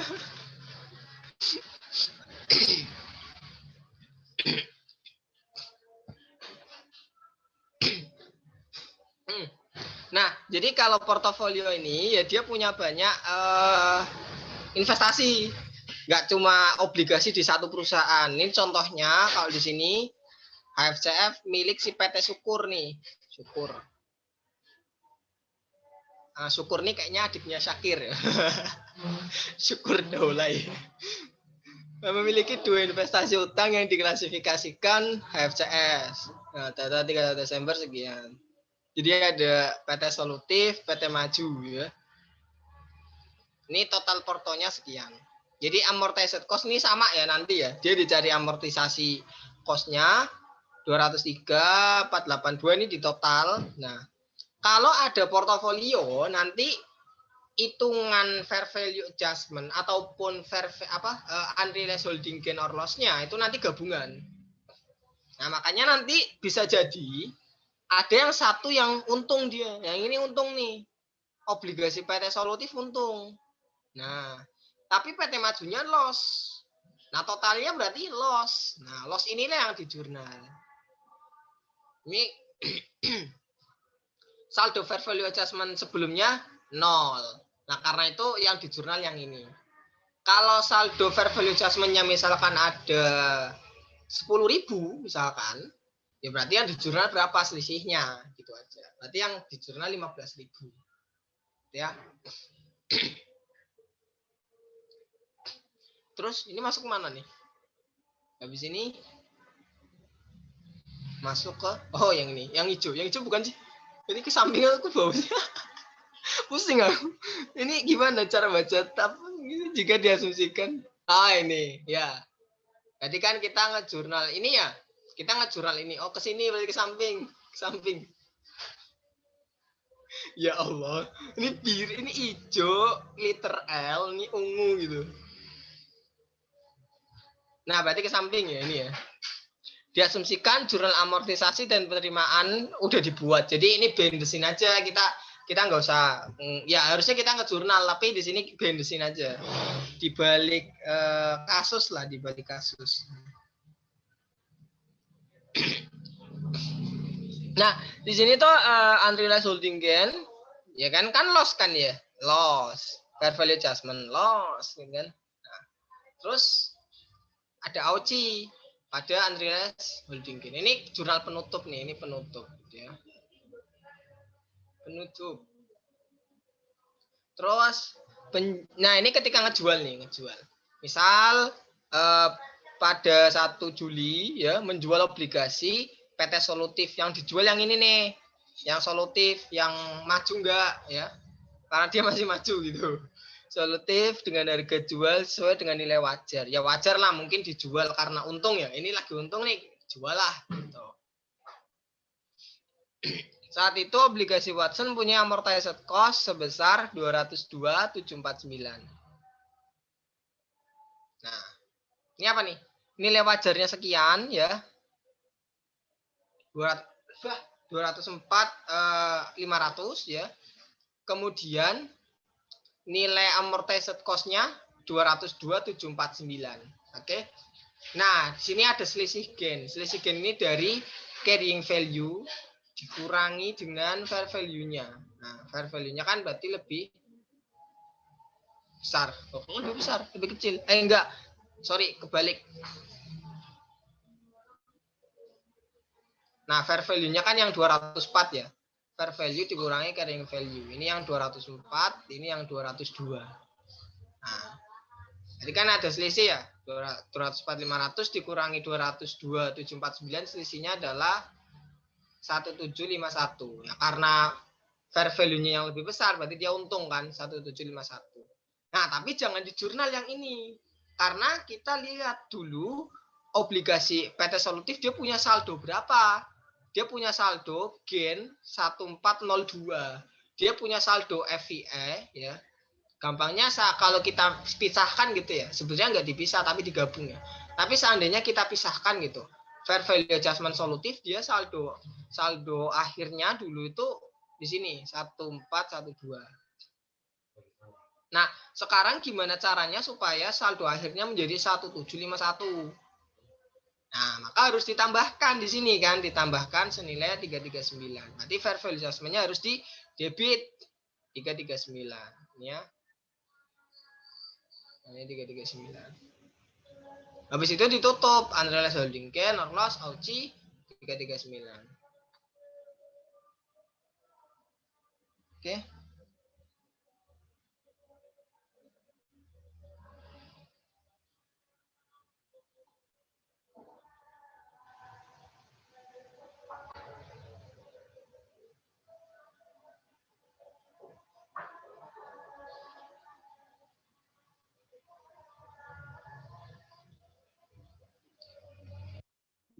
Nah, ini jangan tanyain.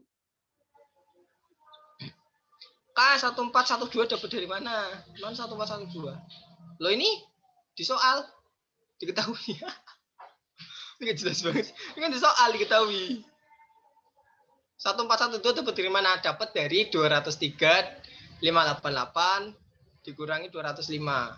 Ah, gini kan? Iya nggak sih? 1412. Emang hasilnya bukan ini ya, harusnya ya? Benar kan? 1412 kan? Nah, dari situ ya, dari soal diketahui. Oke. Terus mana pusingnya? Aku jadi bingung kan. Nah ya inilah, lanjut ya, lanjut. Maka saldo, nah ini diketahui nih. Saldo sebelumnya tuh 1412. Ini dari sini, dari soal ya. Ini soalnya bentukannya tuh portofolio. Nah, ini kalau tak contohkan pakai T-account tadi. Saldo awalnya tuh 1412 ini ya. Terus sekarang jadi 1751. Nah, maka gimana caranya supaya saldo akhirnya seperti ini? Harus ditambahkan dengan 339. Makanya fair value adjustment-nya di debit. Ya. Terus sekarang menjadi saldo akhirnya 1751. Nah, inilah yang ditutup nanti. Nah, ketika penjualan kita tutup.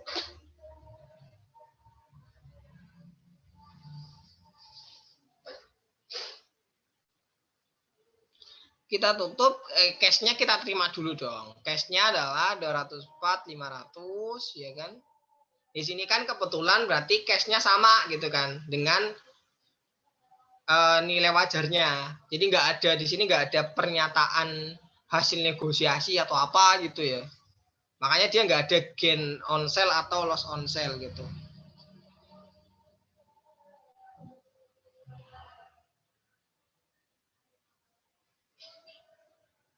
Terus ya udah, habis itu kita mengapain?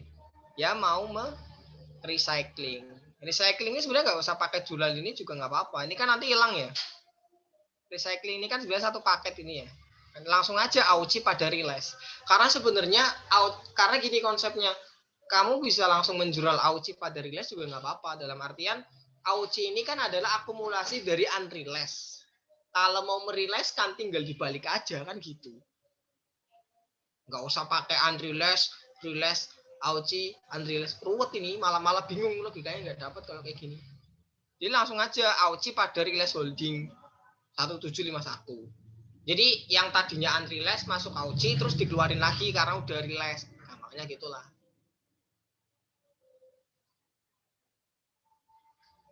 Lanjut ya. Nah, pusing lah. Nah, ini nanti seperti ini. Jadi di sini ada AUCI-nya. Ini nggak tahu sih angkanya dapat dari mana. Long term. Ini salah nih kok long term gitu ya. Baik, long term bener ding. 495 dapat dari mana nih?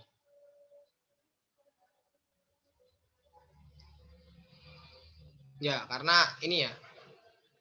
495 dapat dari mana? Ya nggak tahu lah, hitung sendirilah. Pokoknya nanti penyajiannya angkanya nggak tahu ya, nanti dihitung angkanya gitu ya. Intinya adalah nanti ada interest revenue, realized holding gain or loss. Ini ada yang realized nih, nanti masuk ke income statement ya, ada income and expense. Kalau yang unrealized itu masuk ke OG. Jadi nggak masuk income statement, dia masuknya ke OG. Nah, nanti angkanya cari tahu sendiri lah, soalnya di mana.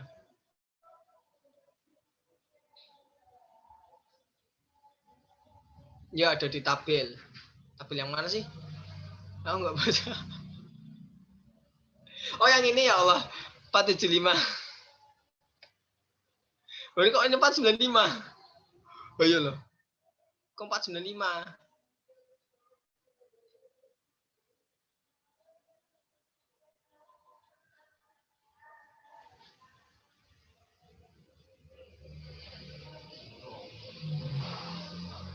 Nah, apa nih? Oh, yang pink. Apa sih yang pink sih? Itu kasus apa sih? Kirain cuma pajangan. Oh ini belum selesai. Ini belum selesai. Ini masih 1 Juli, men. Belum laporan keuangan. Ya Allah. Sorry. Belum laporan keuangan. Masih 1 Juli nih. Ya, ini lanjut nih. Jika diasumsikan setelah 1 Juli tidak ada pembelian dan penjualan obligasi, maka posisi 31 Desember, nah fair value obligasinya adalah 495. 495 itu mana? Nggak tahu, kita lihat. Ya di sini. Ini contoh. Berarti ini adalah penyajiannya. Ini kok ada ini 482 ini salah ya? Ini nggak ada ini harusnya. Ini apa sih? Oh ini buat ngitung ya Allah. Ini buat ngitung ininya, buat ngitung fair value adjustment-nya. Ya harusnya jangan kayak gini. Ya bener sih bener kayak gini. Nanti obligasi PT Majunya harusnya jangan kayak gini juga nggak apa-apa, ini dicoret gitu ya. Kalau kayak gini malah ambigu penyajiannya nih. Cukup ini aja 490, 703, 495 kan seperti ini ya. Nah, terus habis itu berarti kan sekarang gain kan 4.000. Nah, tadinya berapa? Tadinya minus 538. Oh enggak, bukan minus 538, tapi minus 6770. Karena yang 1412 udah hilang gitu kan. Berarti kalau kita bikin di account FVA gitu ya, FVA untuk maju, kalau misalkan yang dipisah, awalnya tuh minus 6, minus ya nggak usah dikasih minus lah, di kredit aja gitu kan. 6, 7, 70 ya kan. Gimana caranya supaya hasil akhirnya tuh jadi plus. Jadi plus di 4297. Nah, maka harus di jurnal 11067. Debit berarti untung dia, fair value adjustment pada unrealized holding gain 11067. Oke. Nah, nanti ditutup unrealized holding gain sekian. Nah, ini fair value-nya diketahui ya, harusnya diketahui. 495 diketahui. Oke, saldo OC-nya sekarang jadi berapa? Ya dihitung sendiri. Awalnya 5358 yang ini, kan? Terus ditambah 339. Ini kan ini debit nih, harusnya minus. Oh iya, ini benar ada minusnya. Minus 5358.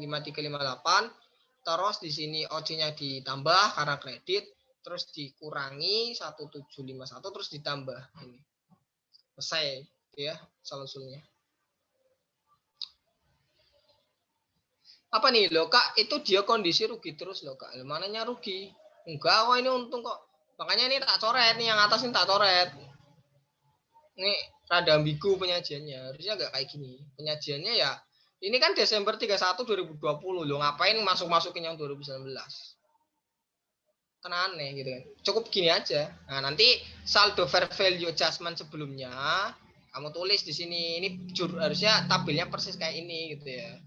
Sebelumnya kan berarti pakai yang 6770 minus. Nah, sekarang jadi plus. Maka harus di jurnal berapa? 11 juta, 11 ribu lah. Itu dia kondisi rugi terus loh Kak. CA-nya kurang dari fair value. Loh mana? Yo kalau CA-nya kurang dari fair value malah untung dong. Investasimu bertambah. Untung lah. Untung lah. Kan udah tidur aja kamu.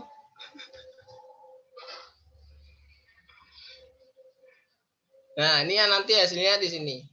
Ya, itu asalnya dari situ lah. Kalian hitung sendiri lah, malas aku. Nah, sekarang yang ini nih. Ya.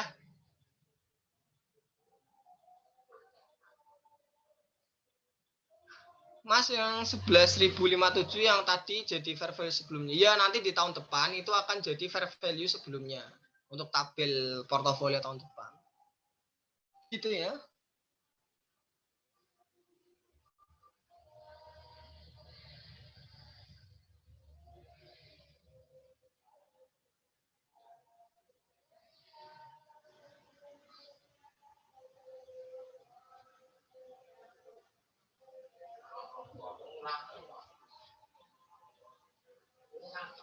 Apa nih ya, tindanya enggak?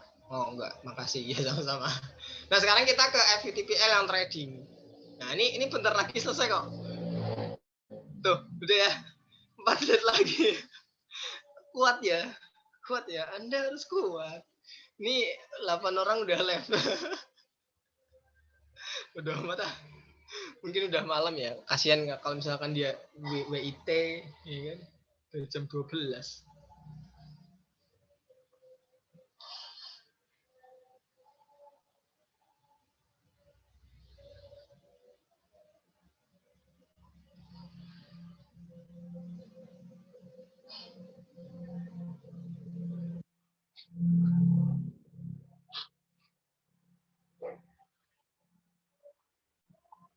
Oke, fair value TPL. Nah, di sini ini. Ini ya sebenarnya rada ngeselin gitu ya. Meskipun debt investment untuk trading, perusahaan tetap menghitung amortized cost dan pada akhir periode membuat jurnal penyesuaian fair value. Ini kata teori gitu kan, kata teori kayak gini. Ya kalau kataku ngapain gitu kan. Kayak kamu 1 jam gitu, beli jam 9, jam 10-nya tuh kamu ngitung amortisasi dulu baru ngejual loh. Keburu harganya turun, men. Gampangnya gitu ya. Atau per menit gitu. Itu kan kayak tidak relevan sebenarnya ya. Tapi nggak apa-apa lah diikutin ya. Karena di sini mungkin di sini trading yang dimaksud tuh bukan dalam satuan jam, bukan dalam satuan hari, tapi lebih ke mungkin 1 bulan, 3 bulan, itu trading juga, atau 6 bulan, itu juga trading gitu ya. Nah, intinya kurang dari 1 tahun. Nah, seperti itu. Makanya dibikin tuh amortized cost sama penyesuaian fair value-nya. Ya. Amortized cost juga rada-rada ambigu sebenarnya. Kan amortized cost kan dibikin ketika jurnal pembayaran bunga dan akhir tahun kan. Ya kalau akhir tahun aja nggak nyampe karena kurang dari 1 tahun, ya ngapain kan gitu ya. Maksudnya logikanya kayak rada-rada nggak masuk lah. Cuma nggak apa-apa lah teori diikutin gitu ya.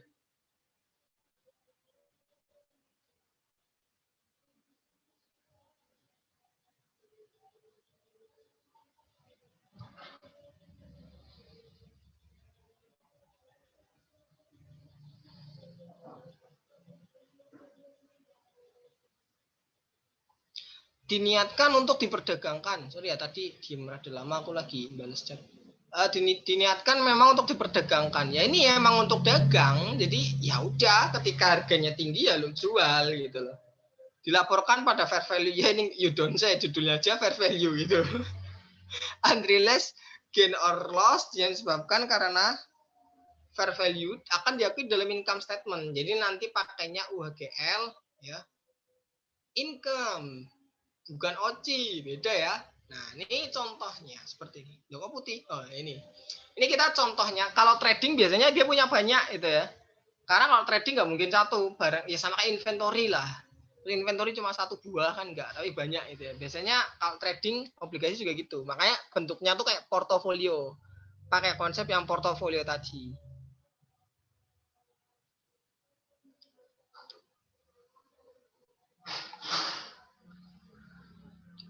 Nah, terus kita baca nih, obligasi PT Mitra.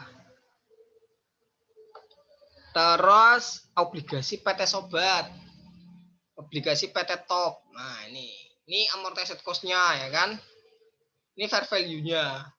Nah, Nah, ini selisihnya. Yang ini gain, yang ini loss, yang ini gain. Nah, totalnya gain 4577. Sebelumnya belum ada, berarti 0. Berarti ini yang di jurnal. Just gain berarti unrealized holding gain or loss income. Nah, yang bedakan di sini. Kalau yang tadi itu OC bahasanya. Kalau yang ini harus income. Kalau nggak income, ya salah. Makanya harus ada embel-embelnya gitu ya. Kemudian fair value adjustment 4577. Nah, terus misalkan 2 Januari PT Syukur menjual salah satu investasinya, misalkan si sobat nih dijual nih. Nah, dijual sesuai dengan nilai wajar saat itu yaitu 91. Nah, kalau FVTPL nggak perlu recyclingan gitu kan. Recycling kan itu kan ketika kondisinya kan dari OC ke income statement. Kalau ini kan emang udah dari awal income gitu. Jadi ngapain recycling? Gitu kan. Nggak usah, ini emang udah ada di income statement dari awal gitu loh. Jadi unrealized yang dimaksud di sini tuh emang dia udah masuk income. Kalau yang tadi kan dia masih di kamarnya si OC. Makanya harus dipindah. Ketika dia dijual, pindah kamar tuh ke income statement. Itulah yang dinamakan recycling. Kalau ini ya nggak perlu, langsung aja. Jurnal penyesuaian 2 Januari. Kita sesuaikan dulu ke ininya, ke fair value-nya. Nah, ini dapat dari mana nih 2148? Nah, ini nih. Awalnya loss kan berarti kan. Gampangnya gini. Nah, investasi awalnya kan ini ya. 92418. Nah, CA-nya. CA-nya adalah 92418. Terus EV-nya adalah 91. Nah, selisihnya berapa? Selisihnya adalah 1418. Kan gini ya. Nah, awalnya adalah kalau kita bikin FVA-nya ini bikin T-Ocon-nya gitu kan. T-Ocon-nya awalnya tuh minus 2418. Berarti di sini 2418. Terus di sini sekarang jadi 1418. Jadi plus masih minus, masih minus. Ini ya, kan fair value-nya turun ya. Turun tapi lebih sedikit lah. 1418. Nah, berarti harus dikurangin berapa? 1000 di sini. Nah, FVA-nya harus dikredit. Ini cara bangun logika jurnalnya tuh pakai telepon juga nggak apa-apa gitu ya. Berarti, loh kok di debit? Untung lah. Nggak kayak gini. Ini kan untung ya. Gimana sih? Oh iya, ini kan awalnya kan 2418, ya kan? Benar-benar, udah malam nih. 2418. 2418 kan, terus hasil akhirnya harus 1418. Gimana caranya supaya 2418 menjadi 1418? Ya harus didebit lah 1000 kan gini ya. Nah, 1000 debit fair value adjustment. Lawannya adalah unrealized holding gain or loss income. Ya kan? Ini untuk revaluasinya. Terus untuk penjualannya ya udah langsung cash dinilai 91, terus FVA-nya nanti ditutup, terus debit investment. 92148. Ini ya. Oke. Sampai sini ada yang ditanyakan?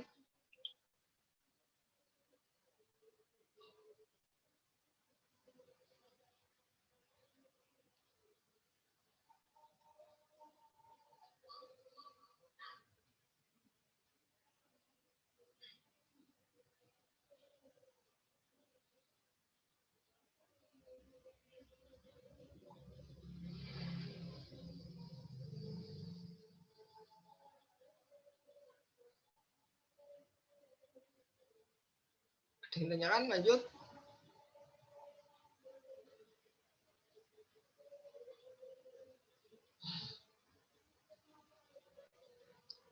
Mas, FVA itu jurnal normalnya debit.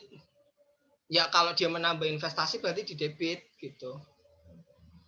Kalau dia mengurangi berarti di kredit. Sebenarnya saldo normalnya bisa dua-duanya ya dia ya. Posisinya biar debit bisa kredit.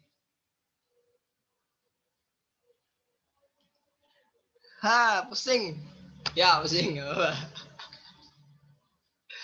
Next ya. Nah, sekarang kita ke fair value option.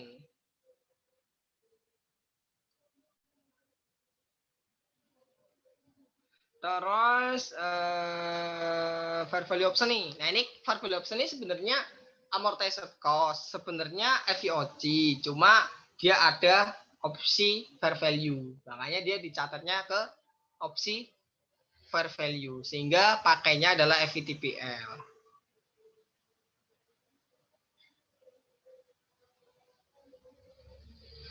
Terus apa bedanya dengan FVTPL yang tadi trading? Ya ini nggak ada beda sebenarnya. Bedanya cuma di sini. Kalau misalkan FVTPL yang trading, gimana tadi? Yang ini dia punya fair value adjustment, ya. Dia punya fair value adjustment. Tapi kalau dia adalah fair value option, dia pakainya adalah langsung ke debt investment. Jadi nggak ada perantara-perantaraan, dia langsung aja ke akun investasi. Tidak menggunakan akun fair value adjustment. Nah, ini contohnya nih. Nah, ini sebenarnya awalnya tuh sebenarnya dia adalah held for collection. Harusnya kan pakai amortized cost, ya kan? Tujuannya emang buat ini. Cuma dia punya opsi. Nah, menghindari accounting mismatch. Nah, ini kalau ya resikonya ya tadi mismatch ya. Maksudnya nggak match maksudnya apa? Ya udahlah intinya menghindari accounting mismatch ya. Nurut aja lah intinya gitu lah. Entah yang dimaksud apa, aku juga nggak paham. Nah, intinya gini. Nah, menggunakan fair value option ya, ini yang penting sebenarnya. Mau alasan dia pakai fair value option apa, udah amat gitu ya. Akuntansi kan gitu ya. Intinya jurnalnya. Seorang akuntan tuh intinya jurnalnya, di jurnal dia tuh apa gitu. Pada tanggal 31 Desember diketahui nilai tercatatnya sekian.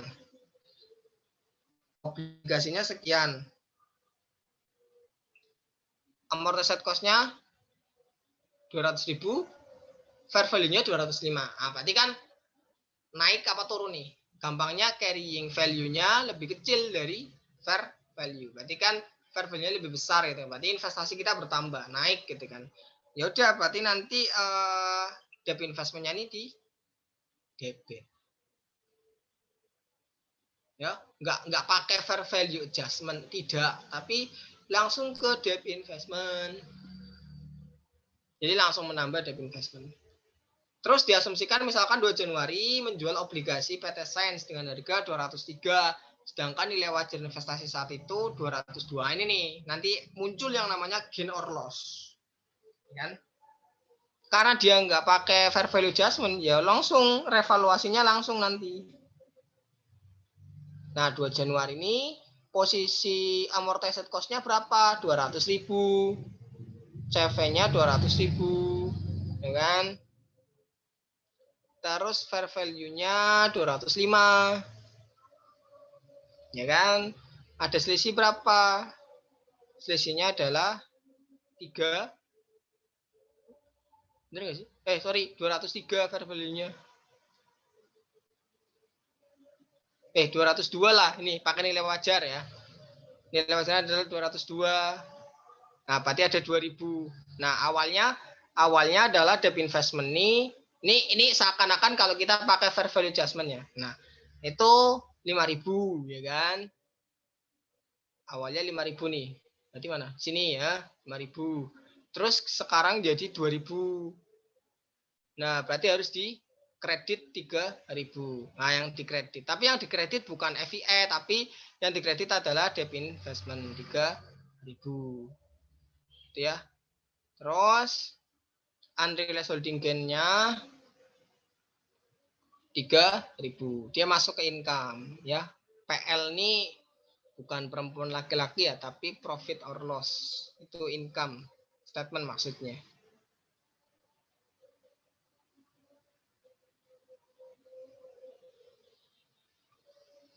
Sampai sini tandanya kan. Nah, terus jurnal ininya penjualannya ya udah tinggal cash, kita terima. Cash yang diterima adalah 203. Nah, bukan 202, tapi yang negosiasinya ini harga dealnya 203. Debt investment yang ditutup ya 202-nya. Karena posisinya kan sekarang 202, gitu kan. Nah, atau gampangnya gini deh, ini aku salah logika di sini nih. Biar logikanya masuk pakai ini aja. Jadi awalnya tuh debt investment Ya kan? Awalnya adalah 200.000, ya kan? Nah, terus nilai wajarnya jadi 205. Nanti harus bertambah 5.000. Nah, berarti bertambah ini. Nah, terus dari 205 sekarang harus menjadi 202 nilai wajarnya. Nah, berarti harus dikurangi 3.000 seperti ini. Nah, ini ya. Itu kalau pakai akun debt investmentnya lagi.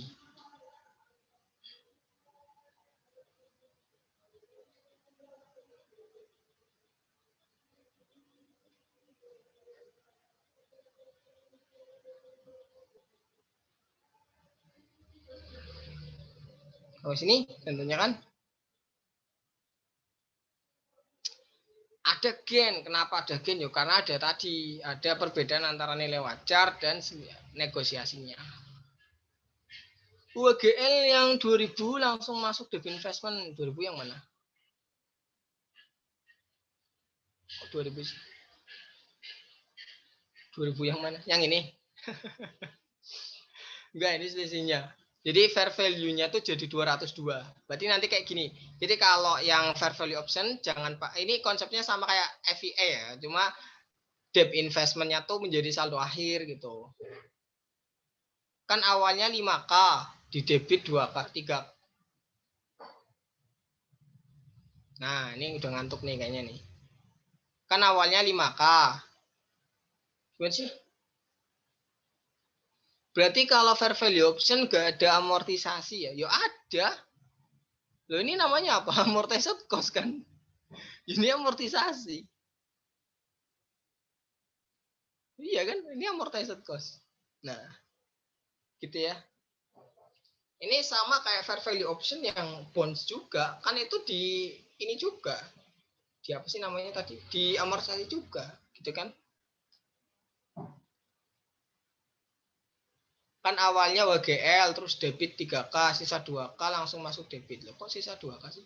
Gini loh, gini tak bangun logikanya lagi ya. Pakainya akun debt investment. Nih, debt investment. Awalnya kan 200.000 carrying amount-nya. Nah, terus penyesuaian akhir tahun dia harus menjadi 205. Gimana caranya? Ya harus ditambahkan 5.000. Makanya di sini bertambah nih, debit 5.000 bertambah dia. Terus ternyata ketika 2 Januari ini kan beda lagi ya, beda tahun lah. Berarti gampangnya gini debt investment. Saldo 205 menjadi saldo awal tahun berikutnya 205. Dijual nilai wajarnya adalah 202 kan gini, ya kan? Nah, ini abaikan ini senggrup. Nah, ini abaikan ini salah tadi ya, salah konsep. Nah, makanya yang kayak gini aja. Nah, ini ya 205 sekarang jadi 202. Gimana caranya? Ya harus dikurangi 3.000. Nah, makanya di debit di kredit 3.000. Sehingga nanti jurnalnya adalah seperti ini. Ya kan? Saldo akhir DI-nya kan debit investment jadi 202. Ini. Nggak usah ngaji-ngaji, Kak. Ngeamortisasi 1 hari dong, Kak. Ini kan dari 31 Desember ke 2 Januari itu kan ada 1 Januari. Kita ngamortisasi dulu dong, Kak. Nyari amortized cost-nya nggak usah ngadi udah. Kalau ada yang mudah nggak usah cari yang susah gitu ya. Oke. Jadi nggak usah diribet gitu. Karena sebenarnya konsepnya ya tadi ya. Gimana ya? Ada yang tanyain?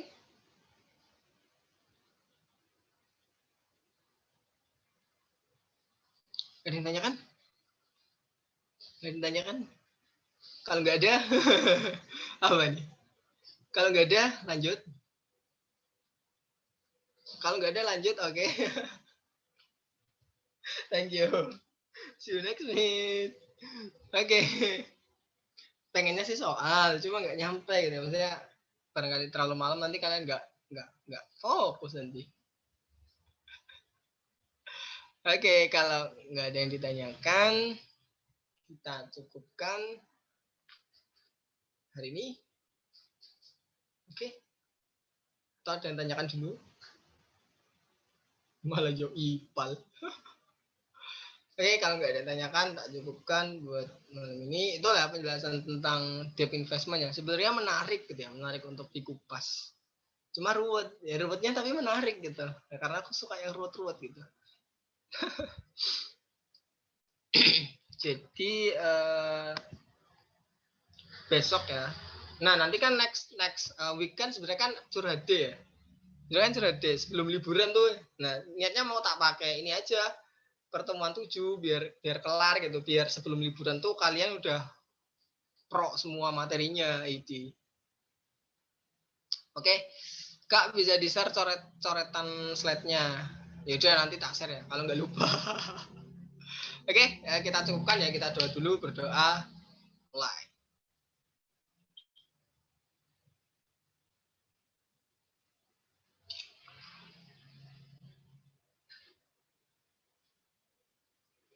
Berdoa, selesai. Oke, aku akhiri malam ya. Waalaikumsalam warahmatullahi wabarakatuh. Selamat malam semuanya. Terima kasih, Kak. Ya, aku ending ya. Mas.